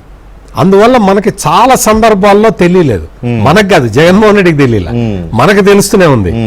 ఆయన అది గమనించలా. అది ఒపీనియన్ లీడర్స్ నోరు మూసేయించటం వల్ల పబ్లిక్ ఒపీనియన్ బయటికి రాక ఆయనకి తెలియలేదు.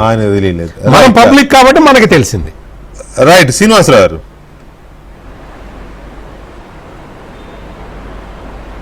చెప్పండి. వెంకటేష్ గారు. ఓకే, సారీ ఇప్పుడు క్వశ్చన్ మధ్యలో వచ్చాను. పర్లేదు, చెప్పండి ప్లీజ్. పర్వాలేదండి.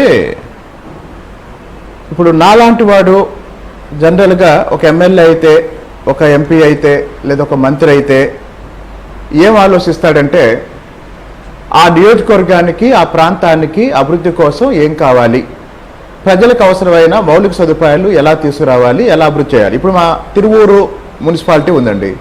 తిరువూరు మున్సిపాలిటీలో మాకు తాగునీటి సమస్య ఉంది, రోడ్ల సమస్య ఉంది, అలాగే డ్రైనేజ్ సమస్య ఉంది, అలాగే పారిశుద్ధ్యం సమస్య ఉంది. ఈ 4 ప్రధాన అంశాల మీద ఆ సమస్యల పరిష్కారం కోసం ఎలా పనిచేయాలి, ఎక్కడి నుంచి నిధులు తీసుకురావాలి అనేది నేను ఎక్కువ ఆలోచిస్తా. కానీ ఉదయం నుంచి సాయంత్రం వరకు నన్ను కలవటానికి వచ్చేవాళ్ళు, వాళ్ళు అడుగుతున్న విషయాలు చూస్తే చాలా ఆశ్చర్యం వేస్తుంది. నిన్న నా దగ్గరకు ఒక అబ్బాయి వచ్చాడు. వాళ్ళ తండ్రిని, వాళ్ళ బంధువులు ఇద్దరిని తీసుకొని మొత్తం మీద 4 నన్ను కలిశారు. నన్ను కలిసి అడిగిన ప్రశ్న ఏంటంటే, ఈ మధ్య కానిస్టేబుల్ ఎగ్జామ్ రాశాను, బాగా రాయలేదు, క్వాలిఫై కాను, దాన్ని మీరు ఎలా అయినా ఇప్పించాలి, దానికి ఏం చేయమంటే అది చేస్తా ఉన్నారు. నేను వెంటనే ఏం చెప్పానంటే, ఇది కాదు, మీరు మళ్ళీ చదువుకోండి, ఈసారి నోటిఫికేషన్ పడ్డప్పుడు బాగా రాసుకోండి, ఉద్యోగం తెచ్చుకోండి అని చెప్పాను. అది అయిపోయినాక నా పక్కనున్న ఒక లీడరు, ఒక నాయకుడు ఏం చెప్పాడంటే నాకు, అట్లా చెప్పకూడదన్నా, అది చేస్తానని చెప్పాలి, 1కి 4 సార్లు వాళ్ళు వస్తారు, చేస్తానని చెప్పాలి, చేసినట్టు అలా కొన్నాళ్ళు పాటు దాన్ని వాయిదా వేయాలి, అదే రాజకీయం అంటే అన్నాడు. నేను అనేది ఏంటంటే, ఇప్పుడు వ్యవస్థలో ఎక్కడెక్కడ పొరపాట్లు జరుగుతున్నాయి, లేదా రాజకీయాల్లో ఎక్కడెక్కడ తప్పులు జరుగుతున్నాయి, వాటిని రిపీట్ కాకుండా అలా మనం చేయకుండా ఉండటమే కదా, లేకపోతే మిగతా రాజకీయ నాయకులకి మనకి తేడా ఏంటి? ఇప్పుడు గత ప్రభుత్వానికి ఈ ప్రభుత్వానికి పోల్చుకునేటప్పుడు ఇందాక నేను చెప్పాను, 5 సంవత్సరాల పాటు జగన్మోహన్ రెడ్డి గారు ఆరోగ్య సమస్యలు ఉన్న వాళ్ళకి ముఖ్యమంత్రి సహాయ నిధి నుంచి రూపాయి ఇవ్వలేదు. 1 minute శ్రీనివాసరావు. మరి ఈ సంవత్సర కాలంలో కేవలం తిరువూరులోనే 2,12 లక్షలు నేను ఇచ్చాను. కాబట్టి ఇకపోతే ఇందాక మీరు ఇంకో మాట అన్నారు, కుటుంబ సభ్యుల పాత్ర లేకపోతే పిఏల పాత్ర అని. ఏ నాయకుడైనా సరే పిఏ సహాయం అనేది తప్పనిసరి అండి. ఇకపోతే కుటుంబ సభ్యుల పాత్ర అనేది ఒక్కొక్క చోట ఒక రకంగా ఉంటుంది. నేను ఈరోజు ఆంధ్రప్రదేశ్లో ఉన్న 175 నియోజకవర్గాల్లో మీరు ఎక్కడైనా చూడండి, తిరువూరు నియోజకవర్గంలో శాసనసభ్యుడిగా నేను తప్ప నా కుటుంబం తరపున ఇంకెవ్వరూ కనపడరండి మీకు. నేను మీ గురించి అనలేదండి. నా కుటుంబం తరపున ఎవరైనా వచ్చినా కూడా మాట్లాడి అన్నం పెట్టి పంపిస్తాను, ఏమన్నా అవసరం ఉంటే నాకు ఫోన్ చేసి చెప్పండి అని చెప్తాను తప్ప, ఎలాంటి నేను తప్ప ఎన్నికల ప్రచారంలో మా ఆవిడ చాలా కష్టపడి పనిచేసింది, కానీ ఎన్నికలు అయిన తర్వాత మాత్రం శాసనసభ్యుడిగా ప్రజలకు సంబంధించిన ఏ విషయమైనా తెర మీదైనా తెర వెనుకైనా నేనే ఉంటాను, నేనే పనిచేస్తాను తప్ప వేరే వాళ్ళ పాత్ర ఉండదు. ఇకపోతే ఈ డిబేట్ అసలు పాయింట్కి సంబంధించి ఒక పాయింట్ చెప్తానండి. మీరు అన్నారు కొంతమంది ఎమ్మెల్యేల మీద, కొంతమంది ఎంపీల మీద, మంత్రుల మీద వ్యతిరేకత గురించి మీరు ఇందాక మాట్లాడారు. వాస్తవానికి ఈ ప్రభుత్వం మీద ఉన్న అతిపెద్ద భారం ఏంటంటే, గత ప్రభుత్వం ఆర్థికంగా రాష్ట్రానికి చేసిన నష్టం, దాన్ని పూడ్చి మేమిచ్చిన హామీలు నెరవేర్చాలి. కాబట్టి మా ముందున్న హామీలకు సంబంధించి ఇందాక కూడా చెప్పాను నేను. తర్వాత ప్రజల్లో అసంతృప్తి అంటున్నారు మీరు. ప్రజల్లో ఆశలు ఉన్నాయి, అసంతృప్తి కాదు. ఆ ఆశల్ని ఎంత త్వరగా నెరవేరిస్తే, మేమిచ్చిన హామీల్ని అమలులో వేగం పెంచితే అసంతృప్తికి అవకాశం ఉండదు. కానీ మేమిచ్చిన హామీల అమలు ఆలస్యం అయితే మాత్రం క్షేత్రస్థాయిలో కొంత ఇబ్బంది ఉంటుందండి. రైట్, చూద్దాం అసలు ఇది ఎందుకు ఇదైంది అనేది. తర్వాత రేపు ఈ డిబేట్ దీని ముగింపుగా నేను చెప్పదలుచుకున్నది ఏంటంటే, ఒక క్యాలిక్యులేటెడ్ సర్వే అయితే ఒకటి జరిగింది.